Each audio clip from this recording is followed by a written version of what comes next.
You know what? I am not exactly happy right now. What you're about to watch is a 9.5 commentary about how to grow your YouTube channel, part 2. Kind of part 2 of a little 2-part series I'm doing here on my channel.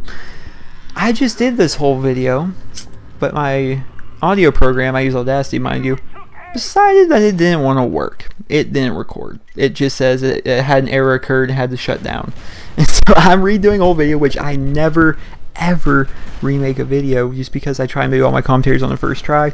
It adds more, it lets my personality stick out a little bit more. It's more personable that way. People tend to enjoy it more. You know, if I mess up, if I start stuttering, if I start going that's funny to some people. You know, that's just how my commentaries go. But now I have to redo it, and I'm not very happy about it. I am not very happy about it at all. But what is going on, everyone? This is Nero again, and today for you some Call of Duty Black Ops Domination gameplays, time on the map jungle, using the M16 with a red dot and extended mag. Pretty beast game, but not by far, listen to me, by far not my best game on Black Ops, which you guys have come to expect some ridiculous games on Black Ops from me, but this one isn't ridiculous, but it's not bad. I go on nicer. You're watching this gameplay, you're watching on the screen right now. I'm going bacon, eggs, and ham with this M16 right now. I start off fast, it kind of slows down, then it speeds up again, just one of those games. But what I like most about this gameplay is the fact that it's a long gameplay. Just over 9 minutes, gives me plenty of time to get what I want to talk about out. I get this gameplay and commentary going. And this is going to be a 2-part because this honestly seemed like a few days ago, but it's honestly been like a week, 2 weeks since I did the video. I did a video called How to Grow Your YouTube Channel, and I wanted to further elaborate on that topic because I didn't have time to cover everything in the first video, and I'm like, okay, I'm going to make another one in a couple days, and then a couple days goes by, and I'm getting all these other ideas for videos, I'm putting out all these other videos, I almost forgot about this topic completely, and I'm sorry if you guys have been wondering for another, wanting another episode of this little 2-parter series. I still get messages every day, I still reply to messages every day, and people are asking how I grow my YouTube channel, what kind of videos I need to make, things like that. And I'm here to further elaborate on that. So let's review the very first episode of this whole 2-parter of how to grow your YouTube channel. Is basically I discuss the equipment you'll need, because that's a question I get so much it's almost unbearable. Is what equipment do you need? And I recommended the capture card I use, the editing program I use, your standard microphone, what you need to get. And then I kind of talked about how before you even invest into this, you have to realize that YouTube is an expensive hobby, and that's what it's going to be for a lot of you for a very long time, is a hobby. You're going to be on YouTube, if you're just starting out, you're going to be on YouTube for a very long time, and there's going to be a lot of magic's going to happen before you can ever, seeing any kind of monetary gain from your videos. And so I went on to say that if you are going into, making these videos and making commentaries and being on YouTube solely for the fact that you want to make money, it's not gonna work in the least. I started YouTube when money wasn't even involved. Machinima was around, but they weren't handing out contracts just yet.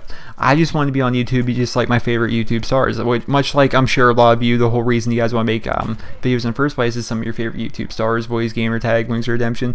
Back in my day, it was Hutch. Excuse me. I wanted to be like him and basically post videos and just be that guy, that people wanted to watch. I wanted to have an audience, something I spent so much of my time doing anyway. I wanted people to love me for it, that's why I wanted to make my YouTube channel. And that's an okay intention. If you're going in YouTube just because you love Call of Duty, you love making videos, you love the game that you're playing, the game that you plan on commentating over, then that's a great, stepping stone to start your channel off on. That's a great way to go. But if you're going, I've seen so many people like this, by the way, my own friends even, they're like, they don't even like the game that they play. They complain about it a lot, and they're like, yeah, I'm thinking about starting a channel. It's like, why would you hate this game, you hardly play it, you do bad when you do, why would you want to make a YouTube channel? Like, oh no, Yao Shan's partnerships, and I'm just like, whatever. And so when people do that, it's not going to work out. It's really not going to work out, and believe me, I've seen examples of it firsthand. It's not going to work out if you're going this solely for the fact that you want to make money off it. You need to go into this with the idea that you want to have fun with it. But okay, that's out of the way. That was episode 1. I basically talked about half the gameplay, recovering that. But now the question is, what kind of videos you want to post? What kind of videos you want to post? What do I need to do to get noticed? Because the hardest part is getting noticed. And like I said in my last video, it took me 4 months to get my first 300 subs. It's a long road. And what you're gonna need to do is something innovative, which I'm not exactly the most innovative person here on YouTube. My thing is I give tips and tricks. I don't I don't do anything really exceptional, except I post some pretty above average scores, and I do that frequently. I'm also a nice guy to my subscribers. I interact with my subscribers on a daily basis via messages or Twitter or even on Xbox Live. I'm just a nice guy. I post great scores, and I give tips on how I got those great scores, and I try and help people out the best I can. And that basically, I'm here to interact with people about something that I'm passionate about, and that's Call of Duty. That's my reason for making videos, and those are the kind of videos I post. And I'm suggesting the same thing for you. If you want to start your own innovative series, you better have some better ideas than I do, because in terms of innovative series, everything has been done. Road to Commanders, in-depths, montages. I'm trying to think off the top of my head here. Hell, even games where people like have their own face on the screen from a camera doing live commentaries that way. That's just, everything's been done. Everything's been done. And so you basically are gonna have to, you're basically gonna be rehashing, no matter what you try to do, you're gonna be rehashing other ideas from other people. And you have to kind of put your own twist on it, your own spell. You have to let your personality flow into it. People tend to enjoy my videos for some reason. I'm not sure why, because of my personality. Obviously, I think my personality is cool because it's my personality. But when I came into YouTube, I wasn't positive that other people would perceive me that well, because in real life, some people either really like my personality or they think I'm annoying because I talk fast. I stutter a lot. I'm energetic when I talk and the things I like to do. And some people don't always like that, but apparently, my personality has been perceived on YouTube as pretty good. People enjoy my personality, which that's cool. I mean, it's not like I'm going to change my personality and try and pull on a show, which that's another thing you cannot do if you're going to go ahead and make yourself a YouTube channel. Or you're going to try to become somewhat successful on YouTube. You cannot put on a show. You cannot get up there. And you cannot just get up there and just be like, all right, so, just completely change your personality compared to what you really are and how you really feel. And for a little bit, I'm kind of guilty of this myself. I was in a rut in Modern Warfare 3 for, shit, like a month and a half. And I was still putting out videos about it. And I'm like, you know what, I'm not going to put on this false charade anymore. And I'm like, all right, I'm just going to come out and say it, guys. Because I was worried that you guys were going to, take it badly and, like, be pissed off that I don't want to play Modern Warfare 3 for a few weeks. Just kind of take a break from the game because I've been so burnt out on it. I was worried about that. But I'm like, you know what? My troop subs won't give a shit. If they unsubscribe solely because I'm not putting up a Modern Warfare 3 video for 1 or 2 weeks, then they weren't worth being my wasn't worth having them as a subscription in the first place, right? And so I came out and said it. I'm like, you know what? I'm not gonna post Modern Warfare 3 for 1 or 2 weeks. I'll still continue Mob Monday and Mob Friday for those 2 weeks, but they're not gonna be my mobs. They're gonna be Marksman or Deadly or some other SB member. And everyone took that okay. They're like, you know what, Nero, I've been in the exact same spot, because at some point people go through this phase where they just don't want to play the most recent Call of Duty, right? That's just something that happens every year. You kind of burn out on the game, you want to play other games, and I've been posting a shit ton of other games. And perfect timing, the Black Ops 2 trailer coming out, so I'm never going to run out of topics to talk about. And in a couple weeks, in a week or so, I'm going to go back to Modern Warfare 3. I'm going to be making Modern Warfare 3 videos again. It's all going to be good. But you really need to let your personality go into it.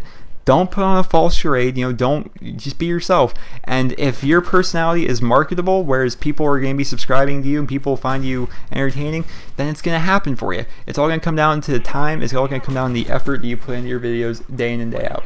But mind you, it's not easy. If you ever get to a point where, your channel is worth growing, and, it has grown to a point where you're making money off of it, this is not the easiest job in the world. People assume that I just play video games, and I play video games for, half an hour, get a gameplay, throw it on my computer, commentate over it, and I'm done. Good to go. That's not how it goes. I mean, how can I describe the YouTube job? Okay, I see. Actually, yes. Yeah. Okay. Here's a tidbit about me. This gameplay's over. I'm looking at my computer right now. The gameplay's over. I'm not even anywhere near where I want to be done with this commentary. You know what? I'm not sure what gameplay I'm gonna put up there, but you're gonna be seeing some form of gameplay on your screen right now. I'm not sure what it's gonna be yet, because obviously I'm recording this live. So a little tidbit about me is I fucking love Painkiller Already. Painkiller Already is such an amazing podcast.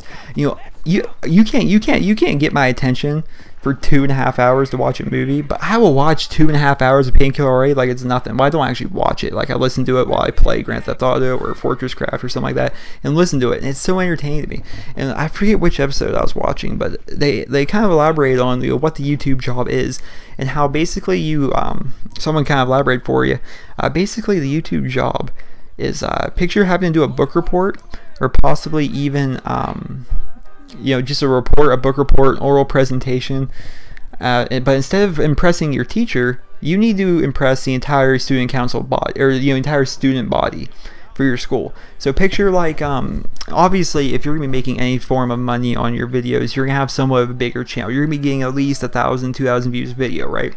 So picture, you know, your entire student body, 1,000 to 2,000 people, and that's a bigger school, but you know, 1,000 to 2,000 people, and you have to present this presentation in front of them, and you have to entertain the hell out of them for 10 minutes, on average, 10 minutes. You have to entertain the hell out of them, and if you don't entertain them, they're not going to be your friend anymore.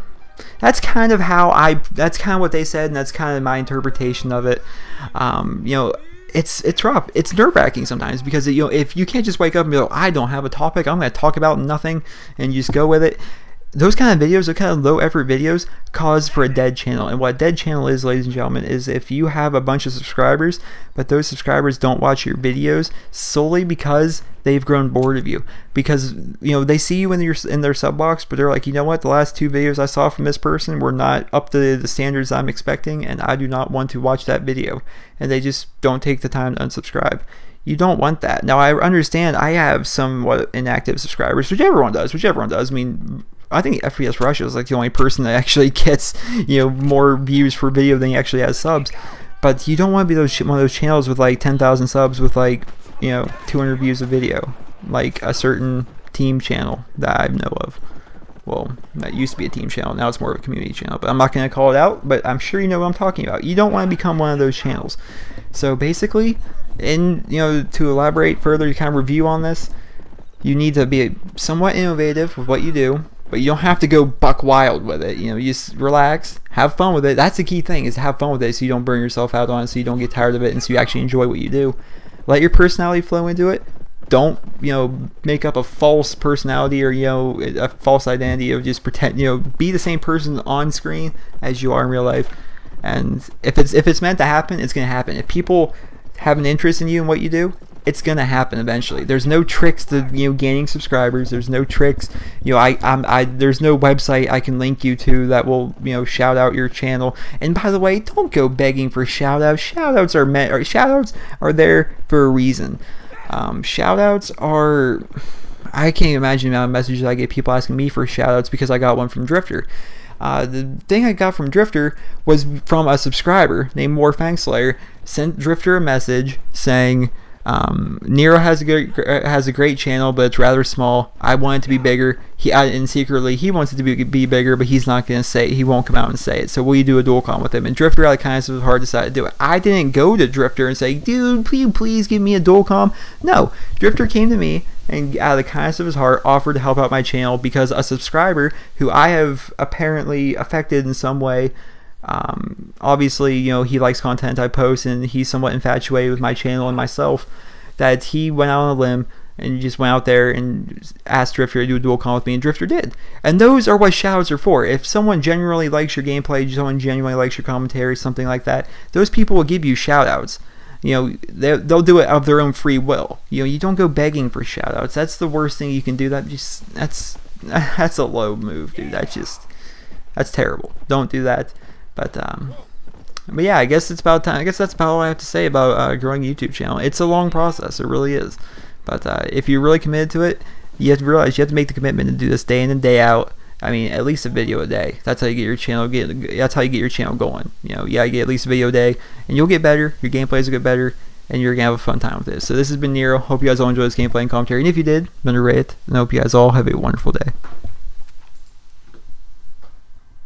Alright, well, I hope you guys all enjoyed that walkthrough, that little tutorial on how I grew my channel. Hopefully you can take away something from it to help you grow your own channels as well. So, but now it's time for the post roll. Time for the post roll here on my channel. So on the left hand side of your screen, you're going to find the first episode of Pokemon Ruby playthrough that I just started on my Let's Play channel. Very interesting series. It's a fun series. You know, if you enjoy Pokemon, it's just a fun series to watch. It's a fun videos to watch.